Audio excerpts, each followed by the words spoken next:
ma annaksin sõna järgmisena Marika Jahilole, kes on MTÜ Kohila paberivabrik eestvedaja. See on üks tema sellised viimase aja siis ütleme kirglikke projekte võib nii öelda. Ta räägib sellest ise kindlasti nüüd lähemalt, aga lisaks Kohila paberivabriku eest võitlemisel on ta tegelenud nii turunduse kui kommunikatsiooni vallas ja tunneb seda valdkonda ja ehk oskab ka midagi öelda sellest, et kuidas siis kohalik kogukond proovib ühele vanale tehasehoonele, mis on veidi õnnetus seisus, ikkagi elu sisse puhuda ja kuidas kohalik kogukond seda näeb. Palun. Aga jah, see on selline, Kohila on minu vabatahtlik tegevus. Et tegelikult ma olen ise meediataustaga pikalt ja siis hetkel tegutsen täiskasvanu koolitajana, eksperdina olen andragoog ja Kohila paberivabrik on siis mu vabatahtliku töö projekt. Ja hakatuseks panin ma hoopiski slaidi pildi Kohila sofoosist. See on ainuke asi, mis on sellest sofoosist järel. Ja see on siis selline uhke betoon alusel graniidist silt ja tegelikult selle sama sildi taga oli vabriku peahoone, mis oli ka endine mõisahoone, aga see põles maha. Nii et see on selline väike intrigeeriv nagu visuaali ilmestamaks seda, mis kaob ja mis jääb järele, et sofoosist ei ole midagi järele, ainult silt. Ja mina ise olen sofoosi laps, sest minu isa töötas sofoosis, nii et mul vabrikuga otseselt seost pole, aga tegelikult seal on seoseid palju rohkem, sest et Kohila alevi tekkele ongi kõige suuremat mõju üldse avaldanud paberivabrik. Paberivabrikust on tekkinud meil kõik. Seesama paberivabriku aiandist tekkis sofoos, paberivabrikust oli esimene Kohila raamatukogu, sealt tekkis mängu- ja lauluselts, seal oli kultuurimaja, seal oli spordiselts. Ühesõnaga ei ole midagi, mis ei oleks Kohilas, mis ei puudutaks paberivabrikut. Ja selle tõttu puudutabki vabrikhoone sümbolina väga-väga palju inimesi, et meil on terve Tüülis-Asula ja Kohila inimesed, nii-öelda põliselanikud siis või öelda, kes on sündinud, kasvanud, neid kõiki puudutab see, on siis perede kaupa, põlvkondade kaupa on töötatud. Mina ise olen ka Kohilas sündinud, nii et see on ka selline väike Kohila kohta veel väike tore teadaanne. Seal on hästi palju välja saadetud peresid, sest need, kes 60-ndatel lubati siis Siberist tagasi, oli siis Tallinna ümber piirdamatult 30 kilomeetrit, 35 kilomeetrit, sellesse raadiosesse ei tohtinud inimesed tagasi minna. Ja nii said Kohilas minu ema isa kokku, kes erinevatest kohtadest tulid. Üks tuli Kiiruvist ja teine tuli Norilskist, kui ma ei eksi. Nii, aga lähme siis kogukonna teema juurde. Siin on 2 fotot siis aastast 2020. Selline nägi välja see ruum, milles meie tegutsema hakkasime. Mina ja kolleeg Inna Raanmets, kes on ka 4. põlve Kohila elanik. Ja sellisena vaatas vastu meid üks ruum. Ja sellest ruumist oleme me saanud siis elu sisse tuua või sellest ruumist algas. Nagu ikka elus mängivad rolli juhused ja seesama Inna Raanmets, keda ma just mainisin. Mina olin tulnud just Hollandist pikast lähetusest oma abikaasaga ja olin Kohilas tagasi. Ja ta pakkus, et kuule Marika, meil on siin plaan teha üks kunstisündmus. Tema hea tuttava Liides Vorovski, Eesti maalikunstnik Tammiku külast, mis on naabervald. Me tahame keskkonnakunstisümpoosioni teha ja Kohila on väga äge koht, et teeme koos. Mis siis ikka? Kunst päästab maailma, nii arvan mina ise. Ja me läksime siis kaasa sellega, mille asja nimi oli siis TAK sümpoosium ehk Tammiku kaasaegse kunstikeskkonna sümpoosium. Ja selleks oli meil vaja siis vabrikus leida nii-öelda objekte, kohti, kus seda keskkonnasümpoosiumi saaks teha või mis siis kunstnikule välja pakkuda. Ja nii otsustasin ma koos asutada oma pojaga tegelikult MTÜ, Kohila paberivabrik. Ja ma rääkisin kunstist ja kunst päästab maailma, siin on meil üks vabatahtlik, siin on meil vabatahtlike töö ka veel, aga võib-olla ma tahtsin tuua sisse korraks ühe veel hetkel Prantsusmaal elava tänapäeva väga tuntud filosoofi Jacques Rancière'i mõtted, et mis on siis siin peal, slaidi peal. Ja see kõnetab mind ennast väga. Ma tean, et tänapäeval öeldakse ka nii, et on kunstnikud, kes ütlevad, et kaasaegne kunst on sotsiaalporno. See on räige ütlemine, aga tegelikult kunstil ja võib-olla sotsiaalsel elul ja poliitikal ei olegi väga selgeid piire. Nii et mõnes mõttes, kui me tahame kunsti kaudu näidata inimestele, mis oli ja mis on ja mis võiks tulla, siis võib-olla ei olegi see nii väga vale mõte. Nii et see mõte kannustas meid ja selle kunstiprojektiga, mis oli siis esimene sümpoosium, läks lahti, kuna aga, nagu te mäletate, 2020 oli meil COVID, mis tähendas seda, et kõik plaan, seal oli tehtud rahvusvaheline nii-öelda call for ideas ja seal osales 80 kunstnikku üle maailma, kes tahtsid kõik siis luua Tammikule ja Kohilasse erinevaid keskkonnakunsti objekte. Ja loomulikult oli meil COVID ja siis selgus, et need välja valitud kunstnikud Austriast, Šveitsist, Itaaliast, üks oli, kui ma ei eksi, ka Singapurist ja selgus, et mitte keegi ei saa kohale tulla. Nii et me olime siis selle kunstisümpoosiumi väikse organiseerimistiimiga olime siis nõutud, mida me siis seal maikuus teeme. Meil oli raha taodeldud, Kultuurkapital toetas meid, Kohila omavalitsus toetas ja Tammiku.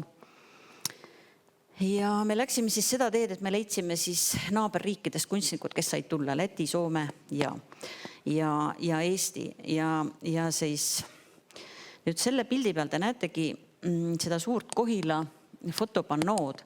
See oli esimene kunstiobjekt. Ja siin on natuke näha, kuidas me seda tegime. Siin on disainer Priit Põldmäe, kes mõõdab seda seina, et oli vaja siis planeerida see tohutu pannoo. Ja mis selle pannoo mõte oli? Pannoo lõi ka meie vallas suviti elav Soome fotograaf Elina Simonen. Et see kõik hakkas nagu kokku jooksma. Elina tuli välja, on seal. Elina teeb portreid, oli teinud just Eesti 2 selle 100 aasta juubeli Eesti-Soome Helsingin sanomatesse suure nagu selle katte. Ja siis kutsusime Elina selleks üheks kunstnikuks ja mis siis aines oli, tema ise pakkus välja, aga tema tahab pildistada vabriku inimesi. Ja siis me leidsime 10 siis vabriku töötajat kogukonnast, kelledega siis Elina tegi fotosessioonid ja siin näetegi, Elina on siin hallis ja seal on meil üks pikaaegne vabrikutöötaja ja need portreed said siis sellele 10x6 meetrit pannoole, mille me tõmbasime siis selle vabriku ühe fassaadi esiotsa peale. Ja see projekt tõmbas tohutult tähelepanu, sellepärast, et meil oli kogu selle aja jooksul leida need just 10 inimest, kelle me välja valime, sest et neid töötajaid on meil sealt sadu. Ja selle käigus, et Elina saaks paremini pindistada, palus ta, et ma teeksin intervjuusid inimesi sulatada. Siis tekkis meil äkki see, et me saime iga inimesega, saime tegelikult tema loo. Mina läksin selle mobiiliga inimese juurde, hakkasin rääkima, kuidas ta Kohilasse tuli. Ja sealt tulid nagu imelised lood, kes kuidas sattus, mismoodi nad ise oma kätega oma korterid ehitasid, töölisasumid. Siis meil tekkis heli, meil tekkis pärand, mille me panime siis SoundCloudi üles. See on siiamaani seal, samas see on väga must, sest meil ei olnud seda võimalust või me ei teadnud, et see tuleb kunstiprojektiks läheneb, et ta hililiselt varemaks teha. Aga tegelikult see on nagu tekkis siis esimene selline nagu salvestatud lood ja mõtteid oli muidugi edasi, Elinal oleks soov seda veel jätkata. Aga me oleme praegu natuke seal taga ja siis loomulikult oli siis, kui see projekt oli siis valmis saanud, siis oli see kunstisümpoosiumi avamine. Nii et see avamise päevast on siis need pildid see oli juulikuus, meid oli õnnistatud sellega, et oli tohutult ilus ilm ja loomulikult kõik inimesed, kelle portreed seal peal olid, tahtsid tulla ja tulid nende sugulased, sõbrad ja me saime siit palju ilusat seltskonda. Meil oli siin Elo-Liiv, kes oli selle sümpoosiumi kunstijuht, Aliide on siin valges seisab, Elina, Inna, mina. Mis me siis veel tegime, et kuidas sa seda kogukonda hoiad, mis asi see kogukond üldse on, ma olen palju mõelnud kogukonna peale. Et no me oleme siis nii-öelda kohapõhine, geograafiapõhine Kohila. Aga Kohila on siiski piisavalt suur, meil on vallas üksi üle 7000, juba peaaegu 8000, Alevis 3000 ja need on ka natuke erinevad, ega kõik inimesed ei klapi kõigiga kokku. Väikses kogukonnas on see probleem, et noh, see ei ole probleem, meil on seal palju tundeid, nii positiivsed kui negatiivsed. Inimesed elavad koos, lahutavad, keegi lööb kelleltki mehe üle, keegi läheb kuskile sinna, aga need inimesed elavad ikka samas kohas. Nii et siis sa pead mõtlema, kuidas sa neid inimesi nagu liidad. Ja ma arvan, et me leidsime nagu selle ühe mõtte, et see paberivabrik, mis on nagu haigutav auk keset Kohilat ja tegelikult, mis on nagu üldse meie tekke põhjus olnud, et see oleks vaja korda teha ja selles suhtes on peaaegu kõik Kohila inimesed nõus, et me leidsime nagu sellise madalama ühisnimetaja, et kõik on nõus, et vabrikuga on vaja midagi teha, et ta laguneb nagu nii koledasti. Aastast 96 ei ole seal mitte midagi toimunud. Nii et siin oli siis see, et pidu oli kõikidele Kohila inimestele, et me taotlesime raha, meid toetasid erinevad saatkonnad ja tegime siis sellise suure peo, ilm oli suurepärane juulikuu. Ja sealt samast Töölisasula keskel tõmbasime need pikad lauad. Rahvas tuli noori, tuli vanu, tuli kübaratega daame. Jagasime kontakte, loomulikult tänasime kõik, kes olid panustanud. Peaaegu kõik tegid tööd vabatahtlikult. Graafikud, kunstnikud, jah, väga palju inimesi, rääkimata talgutest. Enne lasin siin kiirelt läbi paar pilti, kus me siis ikkagi füüsiliselt lihtsalt tegime töid. Oleme teinud ka ametlikke talguid, küsinud Priast toetust ja siis teinud sellise nii-öelda, kuidas öelda, korraldatud, aga palju rohkem on sellist lihtsalt sa lähed, kutsud 2-3 inimest, me lähme nüüd ja korrastame. Me oleme siis ühe ruumi korda teinud, puumassisaal on see. Ma seda võib-olla siin otseeraldi ei näita, sest et teema oli, et kuidas me kogukonda kaasame. Et kogukonda kaasamegi läbi kunstisündmust ja teine Kohilat nagu määrav sündmus on Kohila keraamikasümpoosium. See on rahvusvaheliselt väga kõva üritus. Täpselt samamoodi seal osalevad ainult rahvusvahelised kunstnikud. Neil on ka reegel, et igaüks saab osaleda ainult korra ja need keraamikud tulevad kokku igalt poolt, nii kaugelt Ameerikast, Jaapanist, kust iganes.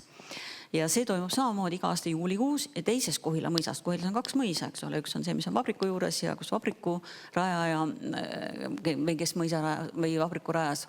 Ja teine on siis Tohise mõis, millest on Karl Mootander kirjutanud väga hea raamatu. Need on ka nüüd teine uus trükk tuli välja, nii et soovitan lugeda. Ja seal oli siis keraamikasümpoosium ja kuna keraamikasümpoosium oli ka uus vägev juhtkond tekkinud, Ekateriina ja Kristin Lumi, siis nemad tulid ka vabrikusse, ütlesid, et kuule, me tahame ekskursiooni teha ja tulid siis sinna meie esimesse ruumi, võtsid kõik oma need kunstnikud kaasa, kes olid Kohilasse tulnud üle ilma kokku ja meie tahame see aasta teemaks võtta vabriku. Ja siin te näetegi siis 2 objekti. Need on siis keraamilised labidad. Need on siis, nemad otsisid vabriku pinnalt objekte, mis neile meeldisid ja tegid siis need keraamikas järgi. Need on põletatud siis selles tohutus Anagama ahjus, mida 3 päeva köetakse. Ja need on siis pildid lõpunäitusest, mis siis on pandud meie puidumassi ruumi ülesse. Ja see näitus oli väga-väga äge. Meil oli valguskunstnik ja need objektid pandi kõik niimoodi hästi ilusasti, ikka tõeliselt tipptasemel. Minul tuli esimest kord tunne, et ma oleks nagu New Yorgi kunstiüritusele sattunud. Samamoodi nagu siin 2 bussitäit Tallinna rahvast tuli kohale, Kohila inimesed ka.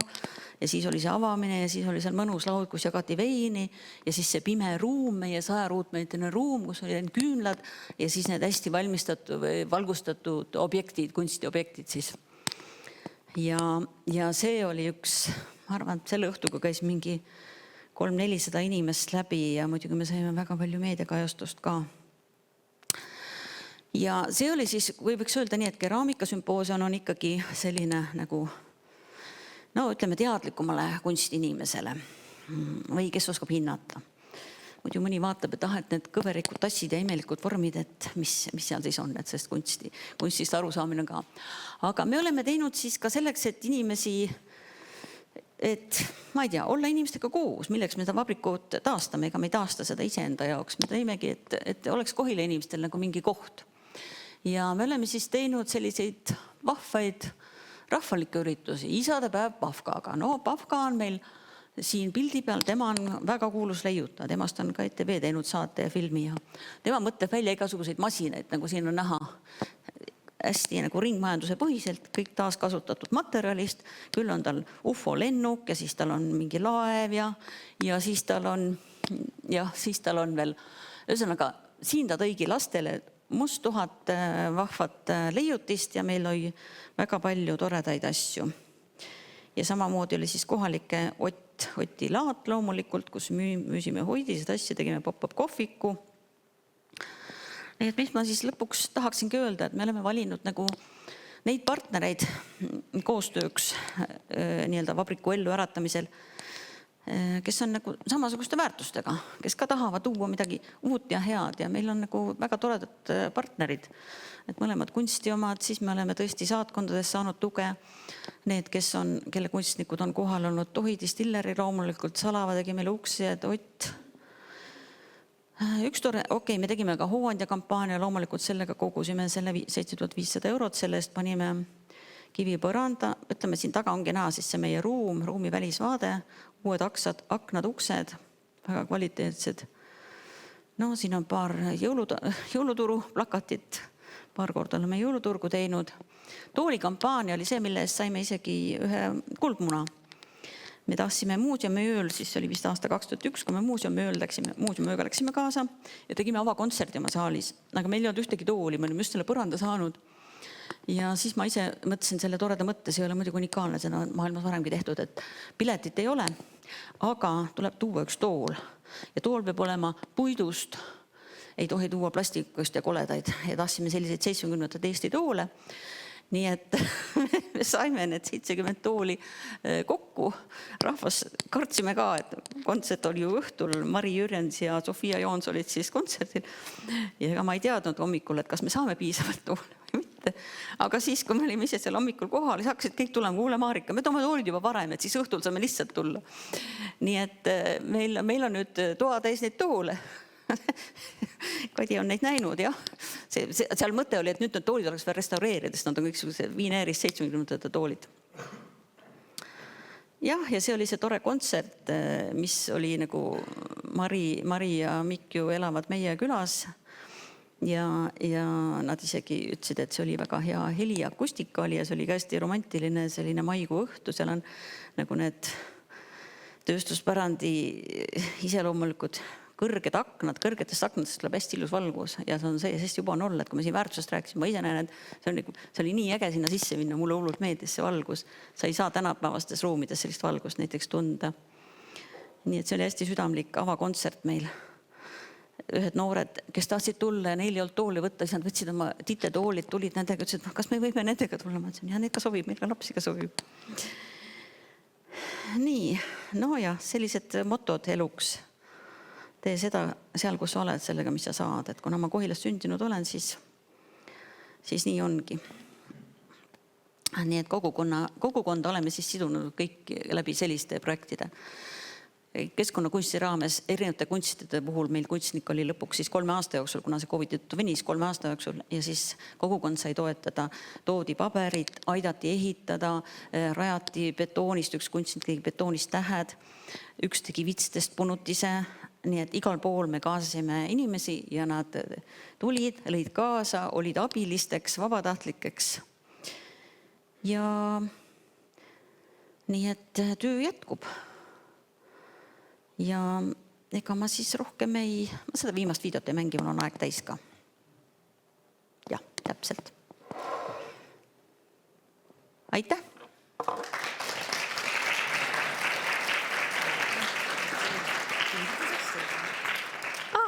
aitäh!